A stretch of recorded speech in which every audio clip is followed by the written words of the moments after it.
Hello friends, कैसे हैं आप। हिंदी साहित्य की इस क्लास में आपका बहुत बहुत स्वागत है, जहां पर हम आचार्य रामचंद्र शुक्ल द्वारा लिखित हिंदी साहित्य का इतिहास विस्तार से पढ़ रहे हैं। इसके अंतर्गत हम आदिकाल, भक्तिकाल और रीतिकाल को पढ़ते हुए अब आधुनिक काल तक आ पहुँचे हैं, जिसमें प्रकरण 2 के अंतर्गत हम हिंदी गद्य साहित्य का आविर्भाव पढ़ रहे हैं। इस पूरी सीरीज़ के सभी वीडियोज़ चैनल पर उपलब्ध है। अगर आप चाहें तो वहां जाकर देख सकते हैं और अपने नोट्स वगैरह तैयार कर सकते हैं। तो आइए आगे देखते हैं। पिछले वीडियो में हमने राजा शिव प्रसाद सितारे हिंद किस प्रकार की हिंदी के पक्षधर थे और राजा लक्ष्मण सिंह किस प्रकार की हिंदी के पक्ष में आए, इस पर चर्चा की थी। और साथ ही साथ पिंकार्ड साहब जो हिंदी के पक्षधर थे उनके विषय में पढ़ा था। तो आइए देखते हैं। संवत 1919 में जब राजा लक्ष्मण सिंह ने शकुंतला नाटक लिखा, तब उसकी भाषा देख वे बहुत ही प्रसन्न हुए और उसका एक बहुत सुंदर परिचय उन्होंने लिखा। संवत 1919 में जब राजा लक्ष्मण सिंह ने शकुंतला नाटक लिखा, तब उसकी भाषा जो थी उसको देखकर पिंकॉट साहब बहुत प्रसन्न हुए और उसका एक सुंदर परिचय उन्होंने लिखा। बात यह थी कि यहाँ के निवासियों पर विदेशी प्रकृति और रूप रंग की भाषा का लादा जाना वे बहुत अनुचित समझते थे।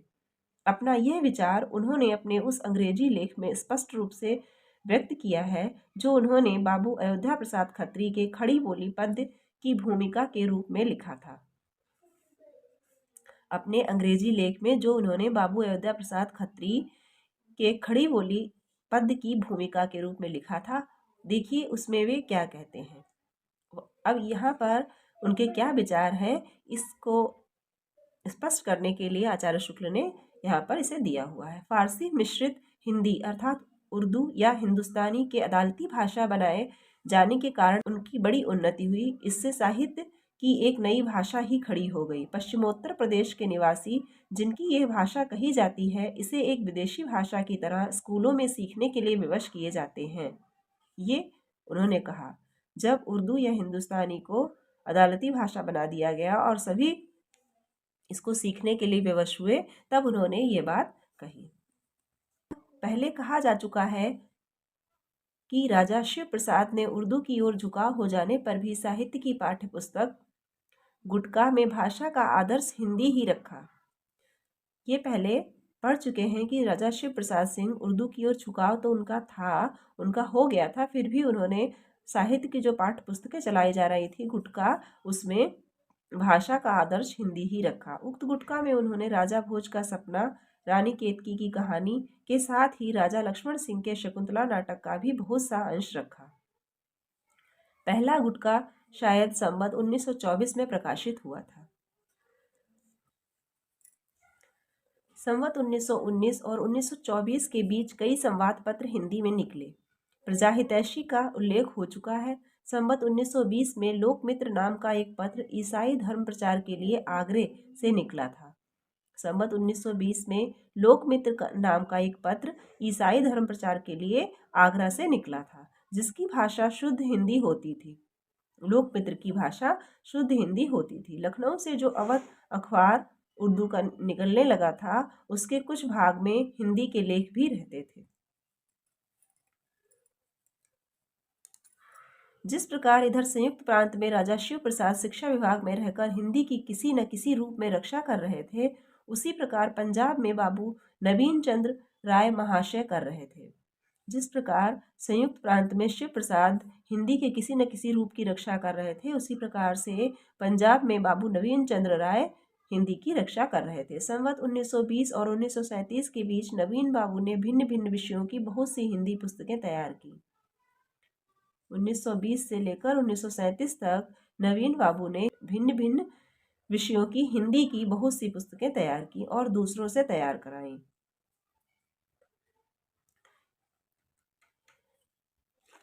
ये पुस्तकें बहुत दिनों तक वहाँ कोर्स में रहीं।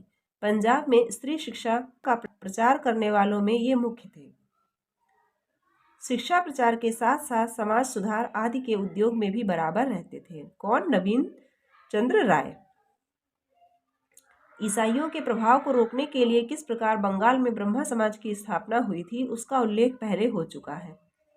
नवीन चंद्र ने ब्रह्मा समाज के सिद्धांतों के प्रचार के उद्देश्य से समय समय पर कई पत्रिकाएं भी निकाली। संवत 1924 मार्च सन 1867 में उनकी ज्ञानदायिनी पत्रिका निकली, जिसमें शिक्षा संबंधी तथा साधारण ज्ञान विज्ञान पूर्ण लेख भी रहा करते थे।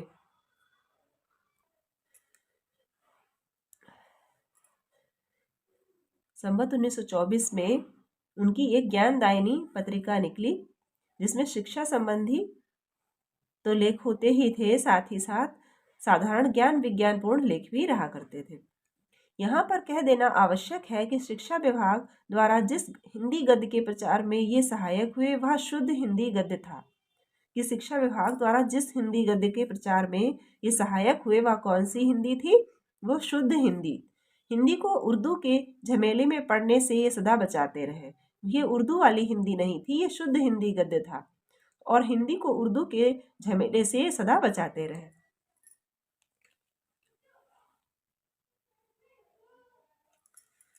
हिंदी की रक्षा के लिए उर्दू के पक्षपातियों से उसी प्रकार लड़ना पड़ता था जिस प्रकार यहाँ राजा शिव प्रसाद को, इनको पंजाब में उसी प्रकार उर्दू के पक्षपातियों से हिंदी के लिए लड़ना पड़ता था जिस प्रकार राजा शिव प्रसाद को लड़ना पड़ता था संयुक्त प्रांत में। विद्या की उन्नति के लिए लाहौर में अंजुमन लाहौर नाम की एक सभा स्थापित की। संवत 1923 के उसके एक अधिवेशन में किसी सैयद हादी हुसैन खां ने एक व्याख्यान देकर उर्दू को ही देश में प्रचलित होने के योग्य कहा। हादी हुसैन खां ने एक व्याख्यान देकर उर्दू को ही देश में प्रचलित होने के योग्य माना और कहा। उस सभा की दूसरी बैठक में नवीन बाबू ने खां साहब के व्याख्यान का पूरा खंडन करते हुए कहा और उसी सभा की जब दूसरी बैठक हुई उसमें नवीन बाबू ने खां साहब के व्याख्यान का खंडन करते हुए जो कहा वो यहाँ पर दिया हुआ है। उर्दू के प्रचलित होने से देशवासियों को कोई लाभ ना होगा, क्योंकि वह भाषा खास मुसलमानों की है। उसमें मुसलमानों के व्यर्थ बहुत से अरबी फारसी के शब्द भर दिए हैं। पद्य या छंदोबद्ध रचना के भी उर्दू उपयुक्त नहीं। हिंदुओं का यह कर्तव्य है कि अपनी परंपरागत भाषा की उन्नति करते चलें। उर्दू में आशिकी कविता के अतिरिक्त किसी गंभीर विषय को व्यक्त करने की शक्ति ही नहीं है। नवीन बाबू के इस व्याख्यान की खबर पाकर इस्लामी तहजीब के पुराने हामी, हिंदी के पक्के दुश्मन गारसद अतासी फ्रांस में बैठे बैठे बहुत झल्लाए और अपने एक प्रवचन में उन्होंने बड़े जोश के साथ हिंदी का विरोध और उर्दू का पक्षमंडन किया तथा नवीन बाबू को कट्टर हिंदू कहा। जब नवीन बाबू ने इस प्रकार का व्याख्यान दिया तो गारसद अतासी फ्रांस में बैठे बैठे बहुत झल्लाए और इन्होंने नवीन चंद्र को कट्टर हिंदू कहा। अब यह फ्रांसीसी हिंदी से इतना चिढ़ने लगा था कि उसके मूल पर ही उसने कुठार चलाना चाहा और बीम्स साहब का हवाला देते हुए कह डाला कि हिंदी तो एक पुरानी भाषा थी जो संस्कृत से बहुत पहले प्रचलित थी। आर्यों ने आकर उसका नाश किया और जो बचे खुचे शब्द रह गए उनकी व्युत्पत्ति भी संस्कृत से सिद्ध करने का रास्ता निकाला। इसी प्रकार जब जहाँ कहीं हिंदी का नाम लिया जाता तब तासी बड़े बुरे ढंग से विरोध में कुछ न कुछ इस तरह की बातें कहता।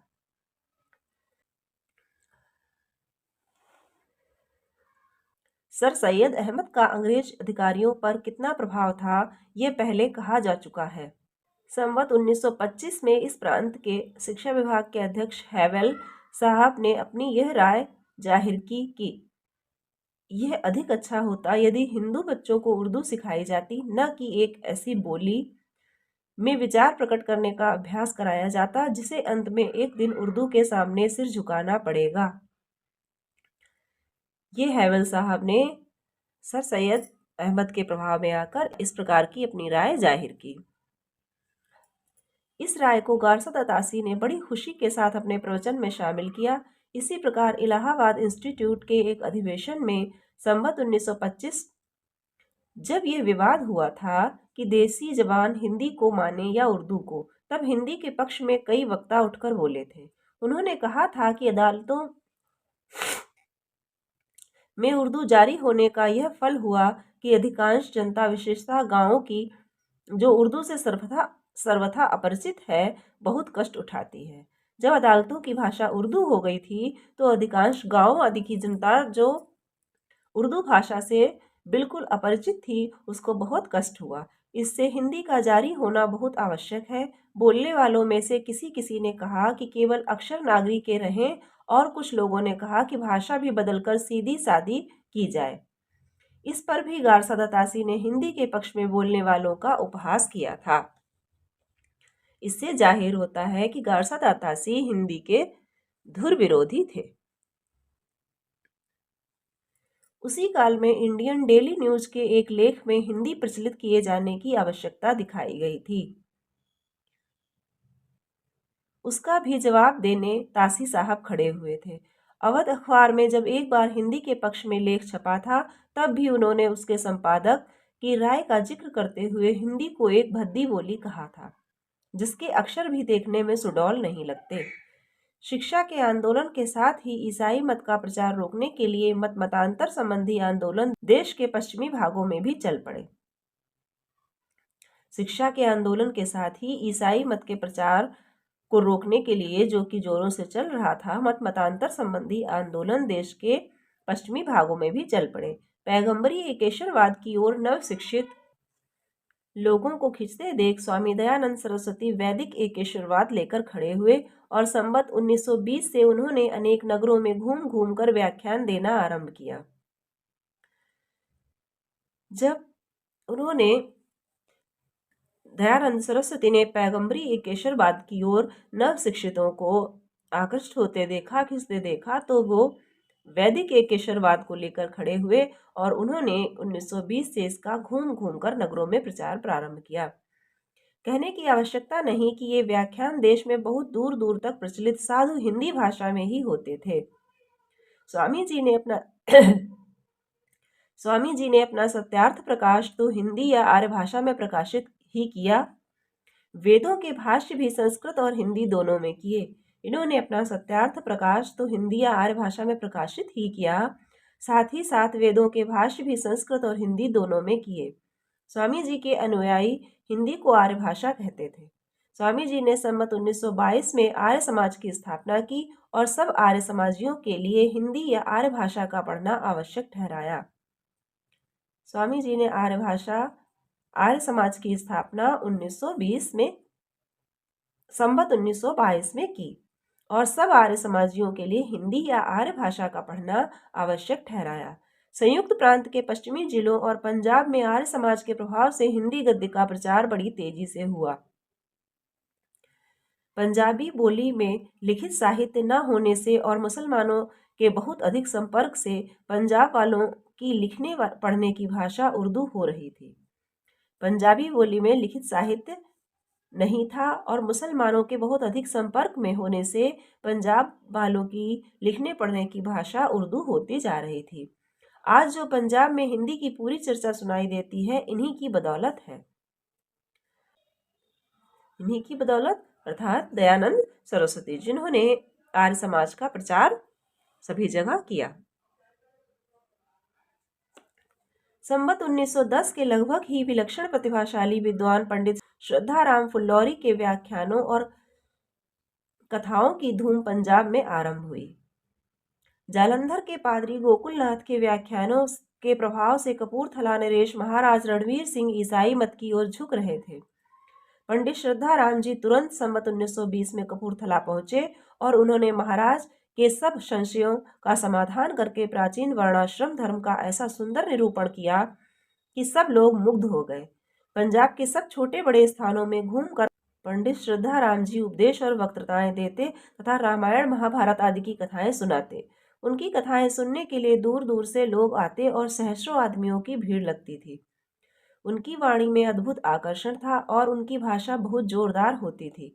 स्थान स्थान पर उन्होंने धर्म सभाएं स्थापित की और उपदेशक तैयार किए। उन्होंने पंजाबी और उर्दू में भी कुछ पुस्तकें लिखी हैं, पर अपनी मुख्य पुस्तकें हिंदी में ही लिखी हैं। उन्होंने पंजाबी और उर्दू में भी पुस्तकें लिखी हैं, पर उनकी जो मुख्य पुस्तकें हैं वो हिंदी में ही हैं।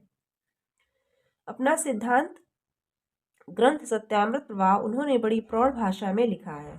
वे बड़े ही स्वतंत्र विचार के मनुष्य थे और वेद शास्त्र के यथार्थ अभिप्राय को किसी उद्देश्य से छिपाना अनुचित समझते थे। इसी से स्वामी दयानंद की बहुत सी बातों का विरोध वे बराबर करते रहे। यद्यपि वे बहुत सी बातें कह और लिख जाते थे जो कट्टर अंधविश्वासियों को खटक जाती थीं और कुछ लोग इन्हें नास्तिक तक कह देते थे, पर जब तक वे जीवित रहे सारे पंजाब के हिंदू उन्हें धर्म का स्तंभ समझते रहे। किसको? श्रद्धाराम फुल्लौरी जी को। पंडित श्रद्धाराम जी कुछ पद्य रचना भी करते थे। हिंदी गद्य में तो उन्होंने बहुत कुछ लिखा और वे हिंदी भाषा के प्रचार में बराबर लगे रहे। संवत 1924 में उन्होंने आत्म चिकित्सा नाम की एक अध्यात्म संबंधी पुस्तक लिखी, जिसे संवत 1928 में हिंदी में अनुवाद करके छपाया। इसके पीछे तत्वदीपक, धर्म रक्षा, उपदेश संग्रह, व्याख्यानों का ये संग्रह है। शतोपदेश, इसमें दोहे हैं, इत्यादि धर्म संबंधी पुस्तकों के अतिरिक्त उन्होंने अपना एक बड़ा जीवन चरित 1400 पृष्ठ के लगभग लिखा था, जो कहीं खो गया है। भाग्यवती नाम का एक सामाजिक उपन्यास भी संवत 1934 में उन्होंने लिखा, जिसकी बड़ी प्रशंसा हुई। तो आत्मचिकित्सा, तत्वदीपक, धर्म रक्षा, उपदेश संग्रह, शतोपदेश और भाग्यवती, ये सब श्रद्धाराम जी के ग्रंथ हैं। अपने समय के वे एक सच्चे हिंदी हितैषी और सिद्धहस्त लेखक थे। संवत 1938 में उनकी मृत्यु हुई। श्रद्धाराम फुल्लौरी जी अपने समय के एक सच्चे हिंदी हितैषी थे, सिद्धहस्त लेखक थे और संवत 1938 में उनकी मृत्यु हुई। जिस दिन उनका देहांत हुआ उस दिन उनके मुंह से सहसा निकला कि भारत में भाषा के लेखक दो हैं, एक काशी में, दूसरा पंजाब में, परंतु आज एक ही रह जाएगा।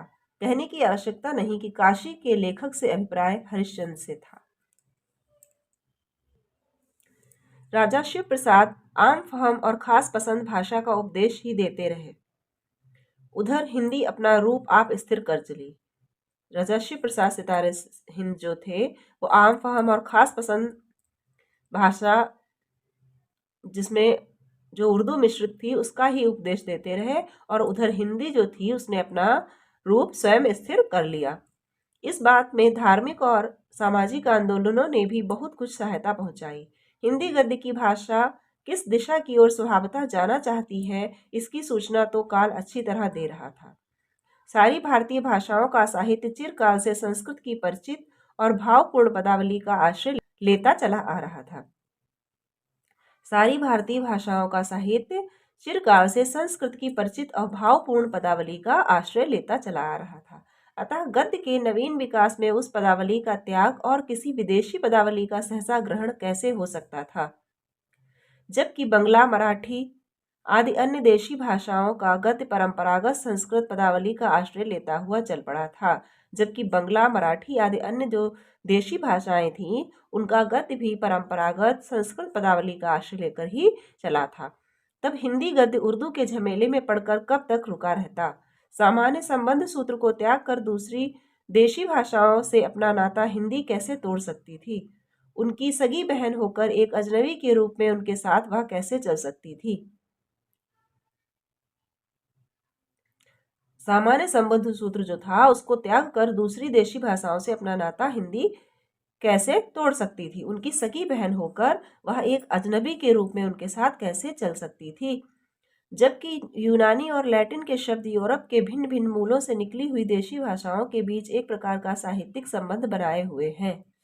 जबकि यूनानी और लैटिन के शब्द यूरोप की भिन्न भिन्न जो भाषाएं भिन्न भिन्न मूलों से निकली हुई हैं, उन देशी भाषाओं के बीच एक प्रकार का साहित्यिक संबंध है।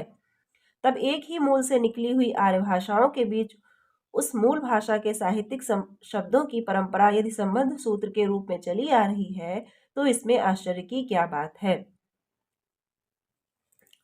यूनानी और लैटिन के शब्द यूरोप के भिन्न भिन्न मूलों से जो भाषाएं निकली हुई हैं, उनका सबका आपस में साहित्यिक संबंध है।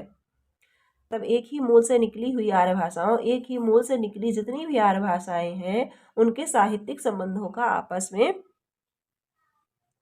संबंध सूत्र क्यों न बंधा रहता? कुछ अंग्रेज विद्वान संस्कृत गर्भित हिंदी की हंसी उड़ाने के लिए किसी अंग्रेज वाक्य में उसी भाषा में लैटिन के शब्द भरकर पेश करते हैं। कुछ अंग्रेज विद्वान जो है वो हिंदी की हंसी उड़ाने के लिए अंग्रेजी वाक्य में उसी भाषा में लैटिन के शब्द भरकर पेश करते हैं। उन्हें यह समझना चाहिए कि अंग्रेजी का लैटिन के साथ मूल संबंध नहीं है, पर हिंदी, बंगला, मराठी, गुजराती आदि भाषाएं संस्कृत के कुटुंब की हैं। उसी के प्राकृत रूपों से निकली हैं। इन आर्य भाषाओं का संस्कृत के साथ बहुत घनिष्ठ संबंध है। इन भाषाओं के साहित्य की परंपरा को भी संस्कृत साहित्य की परंपरा का विस्तार कह सकते हैं। देश भाषा के साहित्य को उत्तराधिकार में जिस प्रकार संस्कृत साहित्य के कुछ संचित शब्द मिले हैं, उसी प्रकार विचार और भावनाएं भी मिली हैं।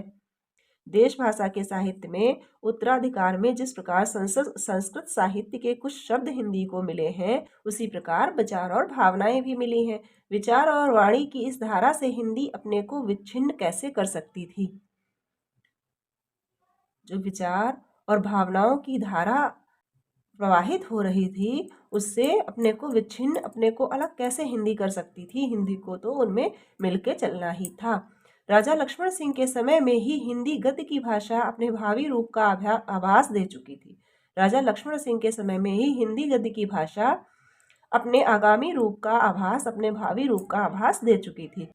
अब आवश्यकता ऐसे शक्ति संपन्न लेखकों की थी जो अपनी प्रतिभा और उद्भावना के बल से उसे सुव्यवस्थित और परिमार्जित करते और उसमें ऐसे साहित्य का विधान करते जो शिक्षित जनता की रुचि के अनुकूल होता। ठीक इसी परिस्थिति में भारतेंदु का उदय हुआ, और यही जो स्थिति थी, ठीक इसी परिस्थिति में भारतेंदु का उदय हुआ और उन्होंने हिंदी को बखूबी संभाला। तो फ्रेंड्स, ये था आज का वीडियो जिसमें हमने हिंदी गद्य साहित्य के आविर्भाव को पढ़ लिया है। इससे आगे हम गद्य के प्रथम उत्थान को पढ़ेंगे। तब तक के लिए वीडियो आपको अच्छा लगे तो लाइक कर दीजिएगा, शेयर कर दीजिएगा आपके फ्रेंड्स में, और अगर चैनल को सब्सक्राइब नहीं किया है तो सब्सक्राइब कर लीजिएगा। धन्यवाद।